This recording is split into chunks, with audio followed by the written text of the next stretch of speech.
Living a life in full is a conversation you always wanted to have with that person who gave an amazing TED Talk, or the author of one of your favorite books, or that inspirational Olympian you always wanted to know more about. It's graduate-level conversations with those making a difference in the world and in the lives of others. This show brings you new ideas and approaches so that you can live a life in full.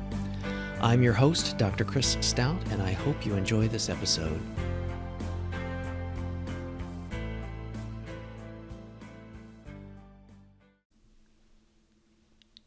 This episode is sponsored by our new video course, How to Publish in the New Millennium, from scientific journals to bestsellers.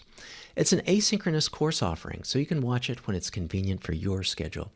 It's based on 8 video lessons and provides 3 hours of material with new concepts, stories, and examples, and it includes several attempts at humor. You'll learn about the best ways to submit a manuscript to a peer-reviewed journal, the mechanics of book contracting, what publishers are looking for, how to evaluate and negotiate a contract, royalties, advances, copyright, and ownership, why to never first submit a manuscript to a publisher, when you need an agent and when you don't, and the differences between publishers. You'll learn about ebooks, print on demand, Amazon's CreateSpace and KDP programs, and other non-traditional approaches to publishing, along with how to tell if a platform is of high quality or not. We do a deep dive into marketing, how to create media kits and what goes into them, along with examples, how to create a great Amazon author page, how book signings work and how to be invited to do library talks, and the economics of both, along with developing speaking engagements, promotional tours, and being a podcast guest, as well as a number of other publicity aspects. We cover blogging and provide additional resources to help you in crafting your work and making it better. This is a rich, fun, and fact-filled course that covers everything you need to know from a practical and actionable perspective. It's for anyone wanting to get their written work into the world, be it academia, popular media, or both. Join the masterclass in getting published. To learn more, please visit tinyurl.com/gettingpublishedcourse. Thanks. Welcome to another episode of Living a Life in Full. I'm your host, Dr. Chris Stout. Achievement often comes at a cost. Angst, restlessness, frayed relationships, exhaustion, and even substance abuse can be the unwanted side effects of an obsession with outward performance. While the high of occasional wins can keep you going for a bit, there's also a concomitant risk of playing into the always-on, never-enough hustle culture that ultimately takes a serious toll. This is the arena that Brad Stulberg works in.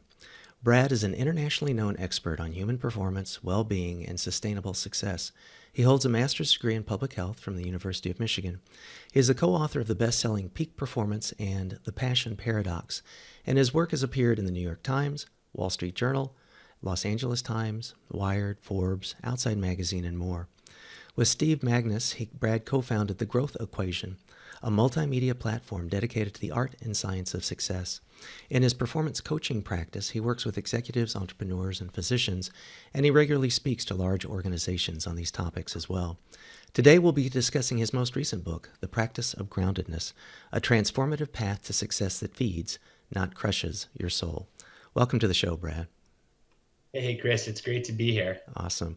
Well, listen, I'm a junkie for and fanboy of a lot of journalists, and you're certainly on that deep bench and authors. And I always like to, when I have them on the show, I like to start off with maybe learning about a little bit about their origin story of getting into writing. Could you maybe share a little bit about the shift from public health and how that maybe informs your approach to the writing that you do? Yeah, you bet. Well, I always have loved the written word, really dating back to high school. I was part of the school newspaper, and that continued through my collegiate education. But like so many people, I figured that being a writer wasn't necessarily a job, or at least a job for me. Uh-huh. So I decided to study public health, and I went into healthcare and did a fair amount of policy work and epidemiology and some leadership coaching within healthcare. And as you mentioned, I studied public health in graduate school at the University of Michigan. And in whatever role I had, writing was always the core of it. So if I was advising clients, I wasn't the person working with the financial model for the healthcare system or covered lives, I was the person that was putting together the PowerPoint. Hmm. If I was working with the government, I was the one writing the white paper. I had a short stint in the White House under Barack Obama, and my job was always coming up with various talking points for big speeches coming out of the National Economic Council. So it was always related to writing. And one day, yeesh, over almost 15 years ago now, I wrote an op-ed around healthcare, being very naive to how any of this works, and it ended up being published in one of the major newspapers. And from there, people just asked me to write, and I was thrilled. No one had ever asked me to write. Yeah. So I started writing more and more and more, and over time, I've been able to craft a career writing about really the convergence of my interests, which is health, well-being, and also the psychology of excellence. So those are the topics that I explore today. That's great. Wow. It just seems kind of, the patchwork of that, of being kind of stitched together with the thread of, journalism and the pleasure and pain I know that oftentimes goes along with writing. That's fantastic.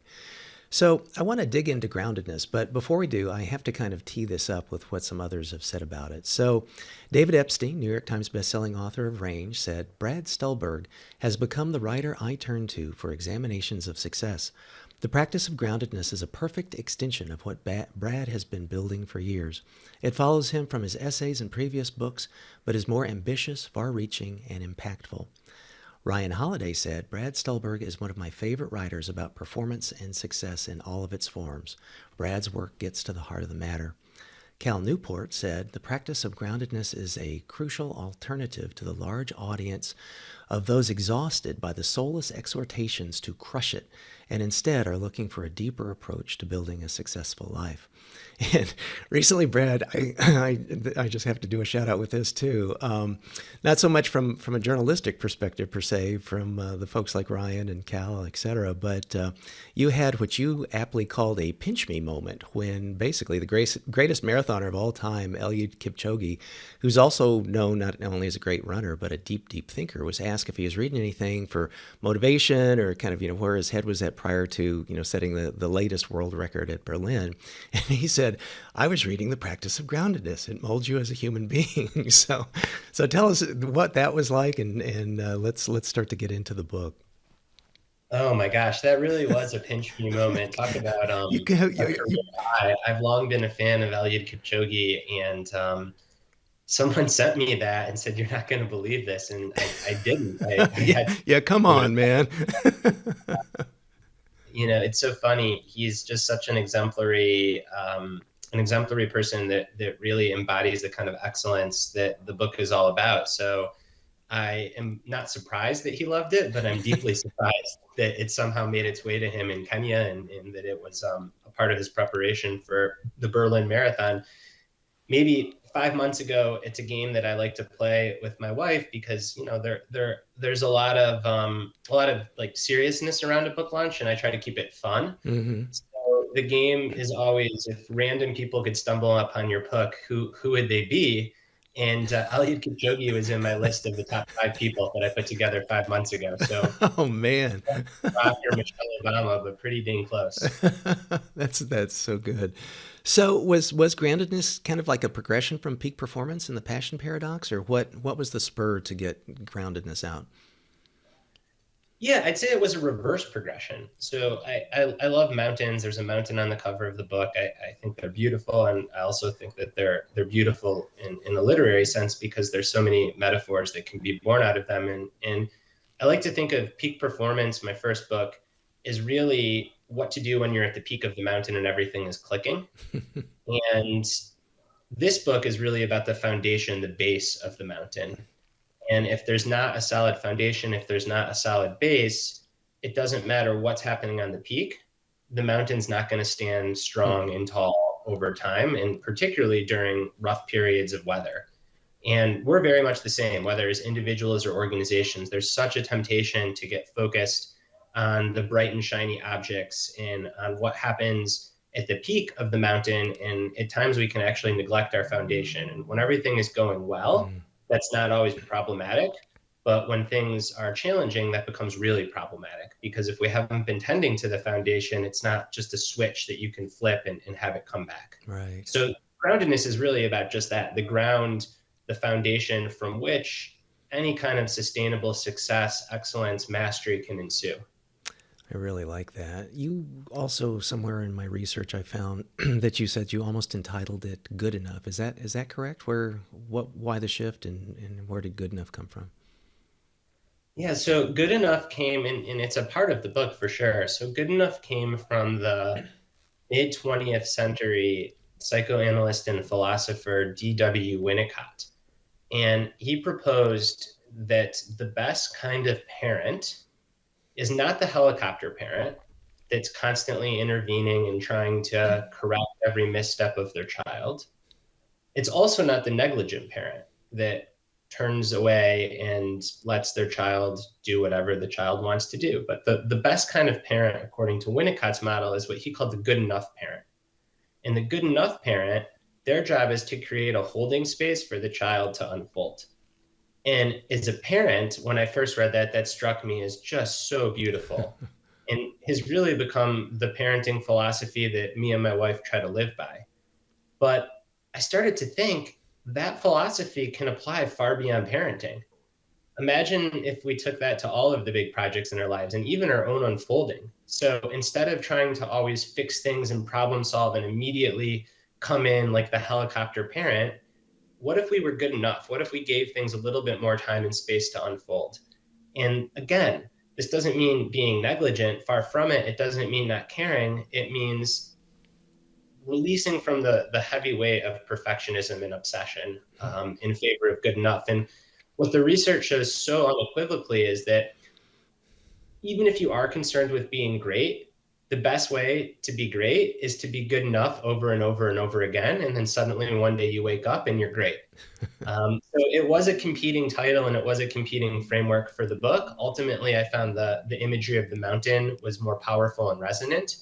But if folks read the book, they'll get to read in detail about the theory of good enough.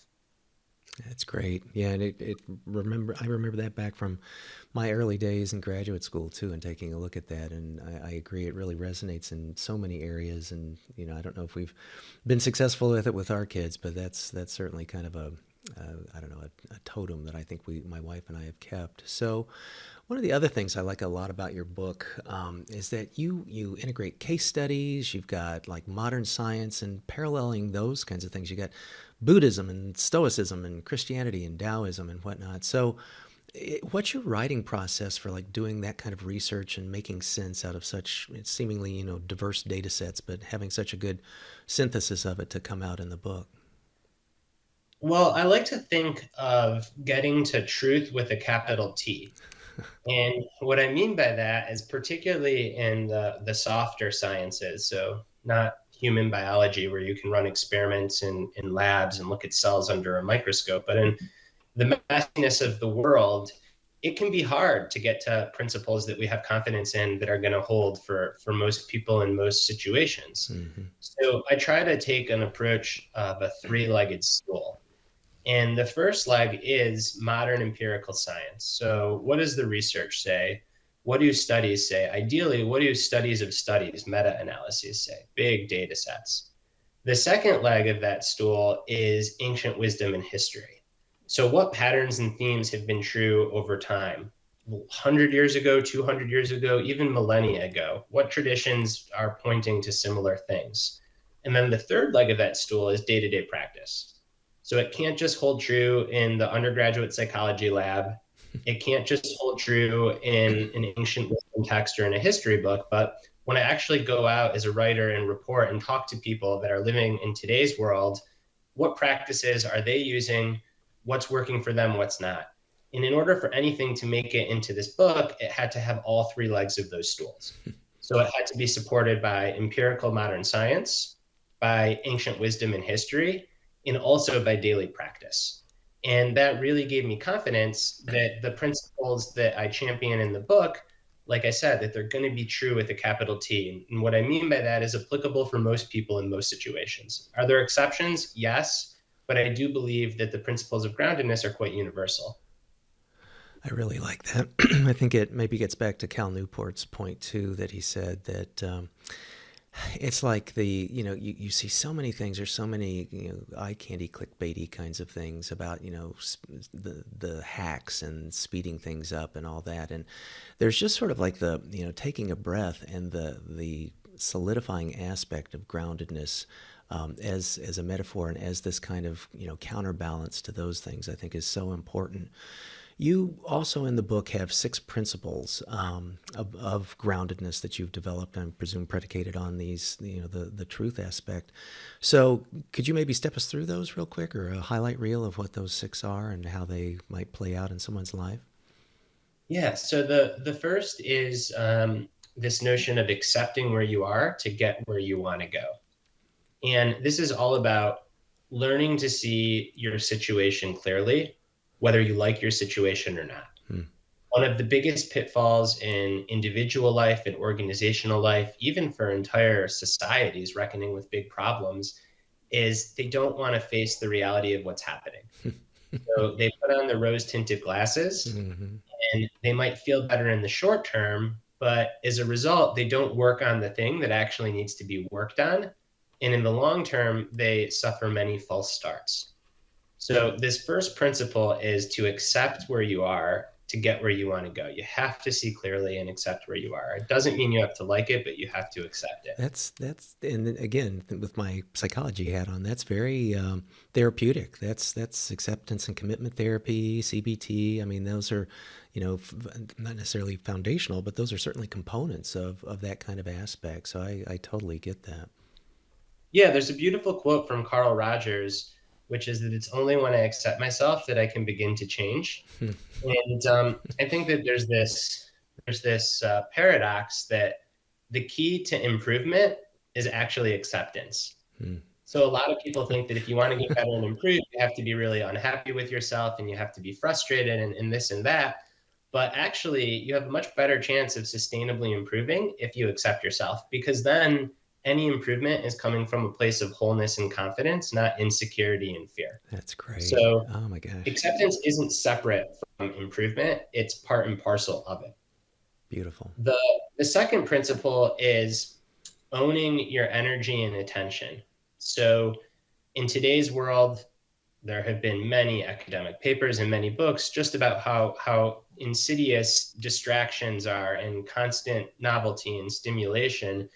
And it can result in this feeling like you're just being pushed and pulled and you don't even own your own attention. And we are our attention. Like, our attention is our life. So it's pretty ridiculous to think that we'd be okay basically giving our life away to the whirlwinds and the whims of the attention economy and of all these distractions. So the second principle is really about creating a practice around being present and becoming more mindful of what you spend your energy and attention on. Hmm. Again, there's this paradox here. We think that we pay attention to what's important, but it's actually the opposite. What we pay attention to becomes important. So it's really, really important that we learn to direct our attention appropriately. That's great. And you talk about like having a BS list or a not to do list as well too, right? Yeah, that's such a trap that people fall into is they think they need to have to-do lists, but I often find that a not to-do list is even more effective because these are the things that in the book I call attention vampires. They just kind of zap our attention and they suck it away from us without us even knowing. So all kinds of practices in the book, but my favorite in this chapter is in fact the not to-do list, and then also just the importance of scheduling undistracted blocks of time to do what's most important to you. Mhm. And the calendar for so many people is like a moral document. I'm a big believer in behaviorism. So I think that our character is what we do, and what's on our calendar is what we do. So we ought to treat our calendar as this really important document that's going to define who we are. Mhm. And if you want to be a deep thinker, if you want to be the kind of person that does good, strong intellectual work or leadership work or relational work, well, then it ought to be on our calendar. Otherwise, it's just not going to happen for so many people. That's great. And the calendar kind of is also a metaphorical checkbook of the time that we have available for these kinds of things. I was reading that Stuart Brand had talked about like any kind of project worth doing is in his book kind of like about 5 years. So if it's helping with a startup or some other kind of project or engineering or writing a book or doing a documentary or whatever, that if you're going to do a good job to it, it's going to take a specific amount of time, and we all have a finite amount of that, and then need to kind of distribute that and make decisions on what's really valuable and what's important, because the checkbook runs out, the calendar is finite. Exactly. And it runs out faster than we think, particularly if we're not paying attention. Yeah. So Yeah. this principle is really just about being present in setting up the conditions that allow you to be present for what matters most. Gotcha. The third principle is be patient to get there faster.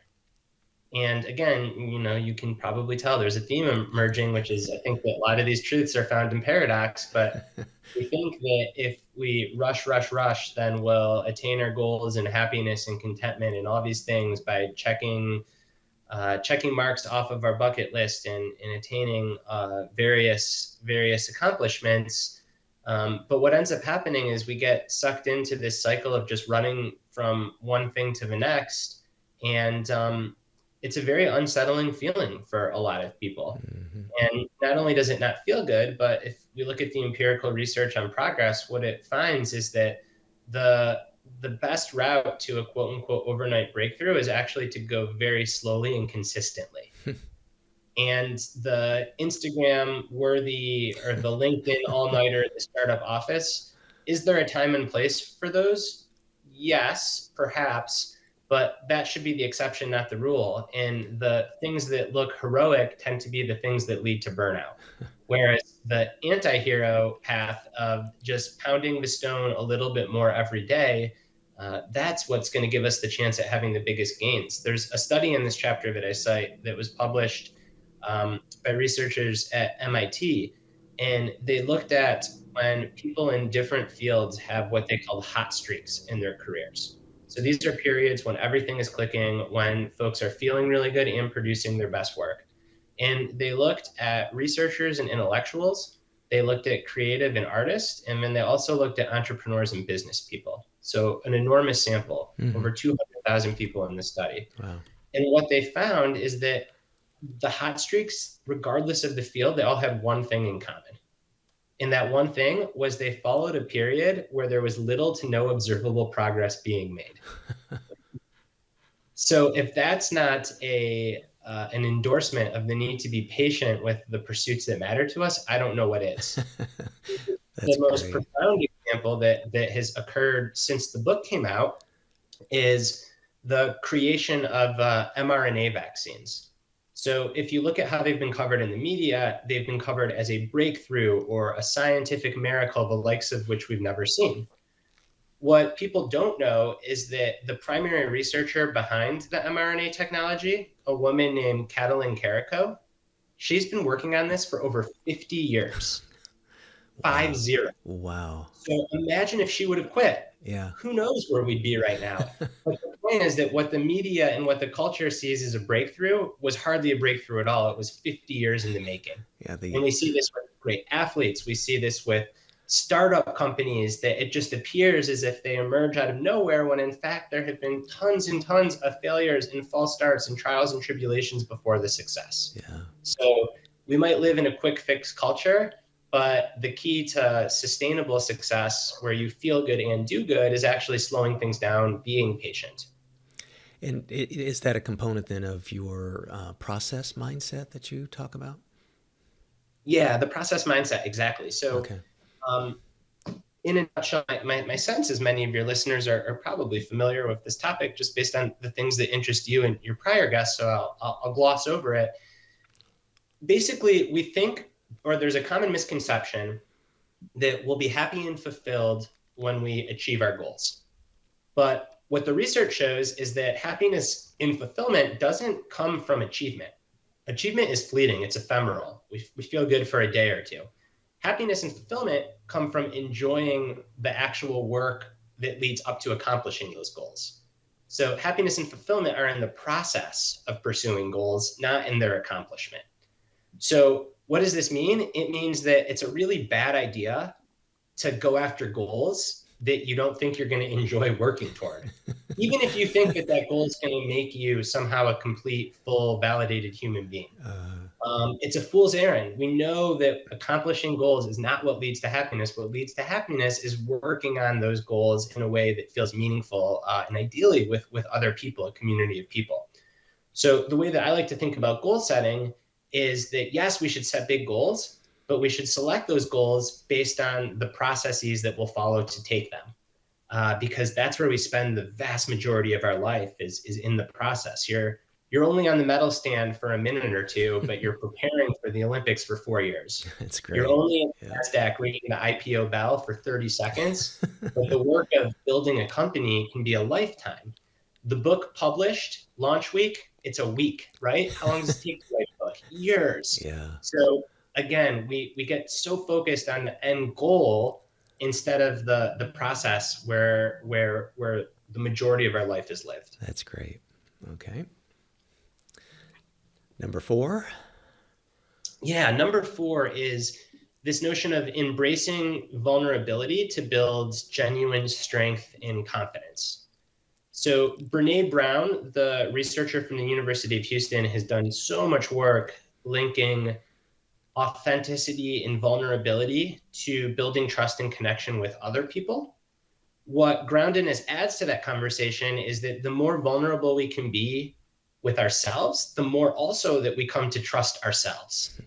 And the analogy I like to use is from a Greek myth about a very terrifying god named Pan. And Pan lived just beyond the village boundary. And every once in a while, people would stumble into the realm of Pan. They would get lost. And when they saw Pan, they would be so scared. They'd become paralyzed and they'd try to escape and they would trip over rocks and vines and they died. So they were basically scared to death of Pan. Now, in the myth, there are a couple of very brave, courageous villagers that deliberately went to see Pan. And to those villagers, he bestowed upon them strength, kindness, and compassion. And my interpretation of this myth, along with the interpretation of many other mythologists, is that Pan represents our fragilities and our vulnerabilities. And if we never explore them, if we try to repress them, if we try to cover them up, eventually we're going to stumble into them and they're going to completely uproot us. We're going to be unmoored. We're going to be the opposite of grounded. Whereas if we can go face those vulnerabilities and face those fears, sometimes alone, but sometimes with the help of friends, family, therapist, coaching, other community members, well, then we get compassion, strength, and kindness as a result. So if you don't know all of yourself, if there's a part that you're consciously trying to repress, but deep down inside you know it's there, well, then it gets really hard to trust all of yourself. Whereas if we can face our deepest vulnerabilities, we don't have to like them, but just accepting them, seeing them for what they are, this ties to the prior principle of acceptance, well, then we can be more confident because we're not hiding anything from ourselves. We really trust ourselves. That's great. And again, the theme of paradox with these things, like, they're not necessarily self-evident, but as you unpack them, it's like, yeah, that makes perfect sense. I love the whole Pan mythology aspect. I wasn't familiar with that. I really like that. And then that kind of brings to then the 5th step about community, deep community, and looking at those aspects of, kind of what you were just saying of the critical importance of that. So what's the Shalane Flanagan effect? So Shalane Flanagan is one of the best U.S. women's distance runners ever. And Shalane, for quite a long time, trained individually. And the reason behind this was she had very specific workouts and she was running very heavy mileage and everything had to be individualized and dialed into a T. And Shalane had tons of success training that way. She's an Olympic medalist, a 4-time Olympian. But what she hadn't had was a win in a major marathon. And later in her career, Shalane decided to do something somewhat radical for her, which is she started training with a group. And sure enough, that meant that she did have to sacrifice some of that individual precision. When you're with other people, everything can't be how you want it. This is true in running, and this is true in life. Yeah. But what she got out of it was all this extra energy and motivation and inspiration from having others around her in this otherwise solitary endeavor. In a few years after training with the group, she ended up winning the New York City Marathon, becoming the first American to win the race in over 40 years. Wow. Wow. Now, what's interesting is it wasn't just Shalane that improved, but all these other young women in her training group went on to have the best seasons of their lives. Wow. So the Shalane effect was coined by the New York Times is basically this community built around excellence. Shalane, the leader, raised every other athlete in that community up with her. And again, the paradox is Shalane for 15 years thought that the individualized training was going to be the key to achieving greatness because it could be so personalized, when in fact, her greatness depended on dropping the weight of everything needing to be perfect and all about her workouts and training with a community of other people in a group. That's great. And I got to know Shalane quite well, and I've asked her what was going through her mind at the tough parts of that race. And she said that she was running for her community. Oh. So how beautiful is that? Oh my gosh. Yeah. Oh my gosh. Wow. So then I love that. The final one, I think, kind of gets back to the title, then move your body to ground your mind. Tell us about what that means. Yeah, so the philosopher Descartes got a lot of things right and some things wrong. And one of the things he got wrong is this separation between mind and body, right? He said, I think, therefore I am. Meaning the fact that we have thoughts makes us who we are, and the body is just this physical manifestation that our soul and our brain or our mind lives in. And we now know, thanks to a lot of fascinating, cutting-edge empirical research, that the mind and body are not separate. They are a system. They are interwoven at every single facet. And movement, physical movement, is one of the most important things you can do to ground your mind, your mental, psychological state. So we know all the physical health benefits of movement, but what we're now learning is that the number one way to stave off dementia and cognitive decline, it's not doing word search puzzles. It's not taking supplements and fish oil. It is moving your body regularly. So if that doesn't show the linkage, then nothing will, right? Yep. There was just a huge study that was published a couple of days before having this conversation where they looked at 250 theoretical ways to cure Alzheimer's based on what parts of our DNA get upregulated or not. And included in this were nutritional interventions, pharmaceutical interventions, and lifestyle interventions. The top three out of 250 all involved exercise. So if we want to have longevity, not just in our body, but also in our ability to think creatively and have emotional control in our memory and our overall psychosocial health, then movement is absolutely crucial to that. And we unfortunately live in a society that's become so sedentary. Yeah. And what I tried to do here by including movement in this book is shift it, not just like quote unquote exercise that you go to the gym and you do so that you could have big muscles in the mirror or look skinny or whatever it is that you want. No, those aren't really why anyone should exercise. The reason to exercise is because it not only adds years to your life, but it adds life to those years by supporting mental health and cognition. Yeah, I think there's a much greater appreciation of those kinds of things now, again, through, the shared experiences that people had, varied, but shared in the context of COVID. And, it reminds me of, like, Peter Attia just goes on and on about his, octogenarian Olympic or decathlon and that aspect of health span, not just lifespan. Well, you can have all these, third-party biological interventions and things like that, but just the quality of life, not just the years added on. And again, you're right. It's, any study that you look at, the consistent aspect of that is, consistent, type of exercise. And that can vary, depending upon the person's, abilities and whatnot. But it's a critical aspect. I totally agree. So, and maybe it's a smidge of a surprise in a book like this too, maybe not. But then let's shift into part two of the book. So there you kind of get into the very much the application. It's living a grounded life, and you then start to take the principles that you've brought to us in the first part of the book. But can you talk through like what the living a grounded life might look like so that listeners can get an example and a feel for it before they grab your book? Yeah. So it's really about trying to make practices out of these principles. So we can just go one by one quickly with some example practices, and in the conversation, we'll probably see how they all support one another and are linked together. Okay. So the first notion of acceptance, seeing things clearly.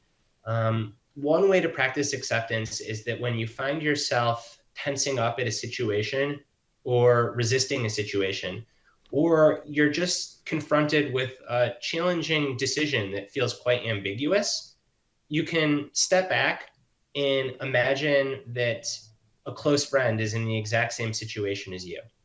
And that close friend came to you and said, well, what should I do? What advice do you have for me? And then give advice to that friend. And then, of course, you have to follow that advice yourself. And this is called self-distancing. And what the research shows is that we are much better at accepting things when we take our own self-connection out of the picture. And by envisioning a friend in the same situation, we suddenly see it more clearly, and we can be wiser with what to do. Mm-hmm. So acceptance can be as simple as when you find yourself kind of butting up against a wall, to imagine that you were counseling a close friend who was experiencing the same thing, and then taking that advice yourself, whether it feels good or it doesn't. Presence, my favorite practice around presence, we already talked about making a not to-do list. Another one that I really like is to try to separate the deep, meaningful activities that when you do them, you feel really fulfilled and whole. And at the end of the day, you just feel like, man, I can sleep well at night. And if I die tomorrow, it would suck, but it would kind of be okay because, I'm on my game, I'm fulfilled. Versus activities where when you get caught up in them, you actually feel pretty empty and gross when you're done. And I say gross because that's the common experience that so many people share after a day spending too much time on Twitter, for instance. So make lists of both of these activities. And one is like junk food, and the other is like eating nourishing whole food. And then back to that calendar, that moral document, don't just assume that you're going to eat the nourishing whole food. You have to schedule time for it. Put it in your calendar so that when it comes up, you don't have an option to do something else, you do it. So much about presence, right? The principle we're talking about has been around the inside game. So becoming more mindful, paying attention to your breath, so on and so forth. And well, that's all important and is included in the book. What I try to add to the conversation is also included in the book is that presence isn't just what's happening inside of us. It's also our environments, our surroundings, and the choices that we make. So it's really hard to be present in a casino. Yet so many of us walk around with smartphones, which are like mini casinos of our relevance in the world in our pockets. So the way to practice presence is really to look both inside and outside. So patience, one of my favorite practices is to stop one rep short. And this is a hard one. I actually failed to do just this morning in my own strength. That would be hard. Good athletes, they show so much restraint because they know that if they go too hard today, then they don't have enough energy to go tomorrow. Mm-hmm. And if they chronically go too hard, they get injured. And this applies not just to athletes, but to any kind of work, be it creative or intellectual or cognitive work. So it's this notion of right when you get to the edge and you could go a little bit more, force yourself to stop short so you can pick up in a rhythm tomorrow. When we talk about vulnerability, something that I'm a big believer of is going to the places that you don't want to go. And we all know what those are. And for a lot of people, it can be regret. It can be fear, particularly fear of our own mortality. And this doesn't mean that you should become an existential philosopher and spend all day ruminating on death. It does mean that we shouldn't run away from these things. We should explore them in the right time, in the right place, with the right people. Community, the big practice here is to realize when your drive for optimization and efficiency is crowding out time for community. So often we get sucked up in our work, whether it is not great, or even if it is great, if it's phenomenal, meaningful work that gives our lives energy and we get into flow states, nonetheless, when we're pursuing big projects, the first thing that gets left behind is community. Hmm. And there are many practices in the book just to help not leave it fully behind. Because again, when shit hits the fan, when we're really challenged, it's our community that's going to hold us up and support us. That's good. And then for movement, my favorite practice is the simplest, and it's accessible to just about everyone. And that is to take daily walks. 30 minutes. The research shows that a brisk 30-minute walk gets you about 95% of the way there. Something that I love doing is walking meetings. Oh, So if sure. Yeah. I'm going to do an interview that's not for a podcast, but for a newspaper or something, I almost always walk during those. Brilliant. If I'm catching up with a friend or a family member, always walking during those. Even at times, my coaching clients will do our sessions where we're both walking. So in addition to getting in that movement, the evidence shows that we tend to be more creative and think more clearly while we're walking. So I'm glad to see that walking meetings are becoming more of a thing, not just as a result of the book, but also in corporate America as well. That's great. Colin O'Brady just has his new book out, The 12-Hour Walk. And hits on some of those kinds of issues as well too. That it's interesting. Thinking about the running and the Shalane Flanagan effect and the groundedness in mountains and peaks and stuff. One of my goals was to do the 7 summits, and when I was much younger and kind of more in earnest and had some time to try and train for those, I sort of realized that it was a very selfish kind of thing. It felt selfish to me that I'm up by myself, at the crack of dawn to go run before I went to work and to do this and do that. So then I thought, what can I do to try and battle against that? And I guess maybe just kind of your point also about community. Because like when you are on a climb, you're with an expedition team, you're roped up together, and you're really depending upon one another and helping each other, etc. But I created this thing called Summits for Others. And so for every climb that I did, I would, do it like to sponsor War Child or sponsor some nonprofit or charity or something, just to kind of get that other sense of community and whatever it was I was sponsoring, to kind of give them some, exposure that maybe they, wouldn't, to a group of people that they wouldn't have had, exposure to in the past. So I think there's a lot of creative kinds of ways that we can start to stitch those things together as well. So I know you've got a hard stop, but I also just want to ask you, it's been a year since Groundedness has come out. What have you learned? Any changes, any augmentations to your thinking, or what's new with you since it's come out? Yeah, I think that the biggest thing that I wish that I would have written about in the book that I didn't is just the societal implications of our lack of groundedness and what a more grounded society would look like. So the book is very focused on individuals. And as any sociological thinker would tell you, societies are the combination of a bunch of individuals' behaviors, but there's also this like wider force field that then affects individuals and their behaviors. And man, since the book's come out, I just unfortunately have realized time and time again how our whole society kind of is distracted and pushed this way and that and rushed and struggles to accept hard realities and isn't very vulnerable and doesn't like to talk about hard truths.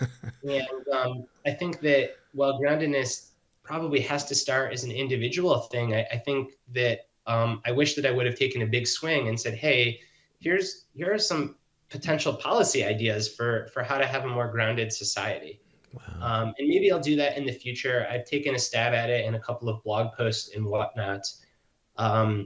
But I part of the reason I hesitate is because I think that a lot of those things then tend to live in the ivory tower, whereas the individual behaviors probably have a better chance of actually getting changed. And if enough individuals change their behavior, then it exerts force back to the force field of society. Yeah.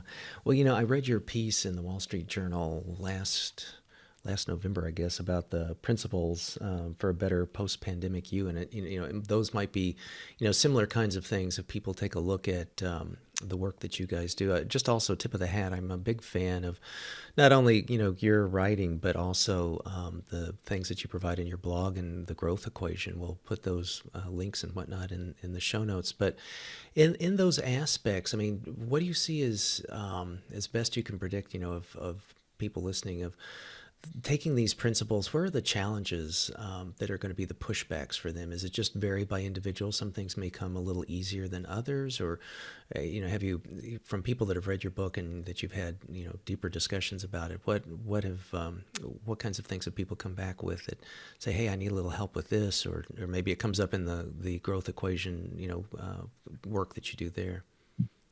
Yeah, I think that it is a case of it depends, and each person is going to face their own challenges and their own sticking points. Mm-hmm. The biggest one, unsurprisingly, is just people trying to do too much too soon. So resolving to suddenly practice all 5 of these principles all day, every day.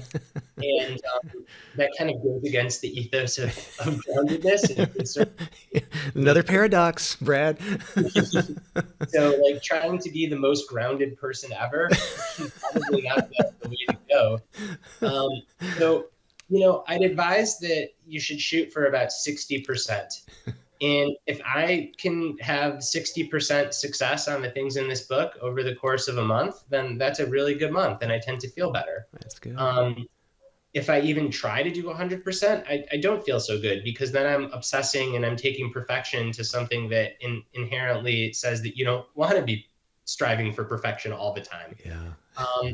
So to marry self-discipline and hard work with self-compassion and grace, and not to think about those two things as polar opposites, but to think about those two things working hand in hand, because behavior change is hard. Trying to be grounded in a frantic and frenetic world is hard. And if you can't be kind to yourself along the way, particularly when you stumble and when you fail, well, then that's a recipe for burnout. Yeah.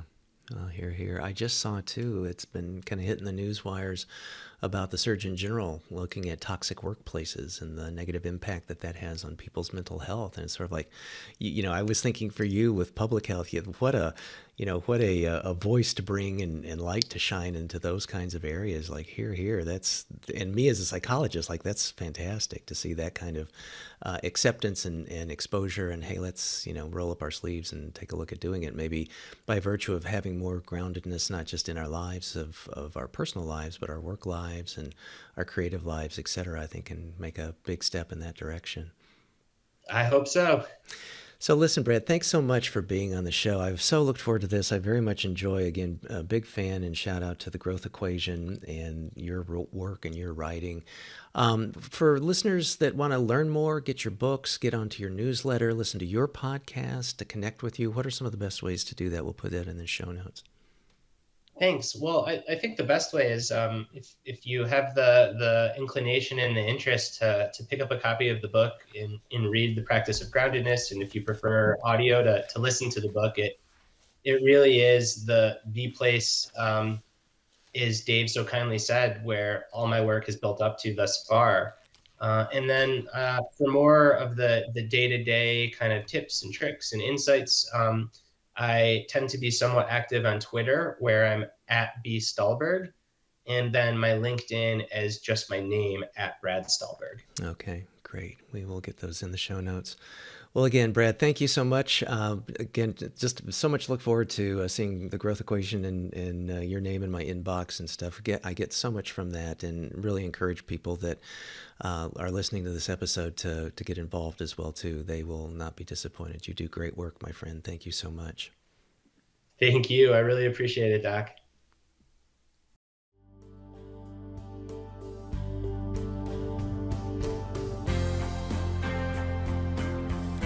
Living a Life in Full is a production of Stout Media, a subsidiary of Gordian Knot, LLC. Assistant producer, Gracie Wong. Music, Dan O'Brien. Executive producer and host, Dr. Chris Stout. To learn more, stop by our website at Life in Full for show notes. And please recommend us to your friends and subscribe on your favorite platform. And as for the obligatory disclaimer, this podcast is for general information uses only and does not constitute the practice of psychology, medicine, nutrition, or other professional healthcare services, including the giving of medical or psychological advice. No doctor-patient relationship is formed. Lastly, and perhaps most importantly, I take conflicts of interest seriously.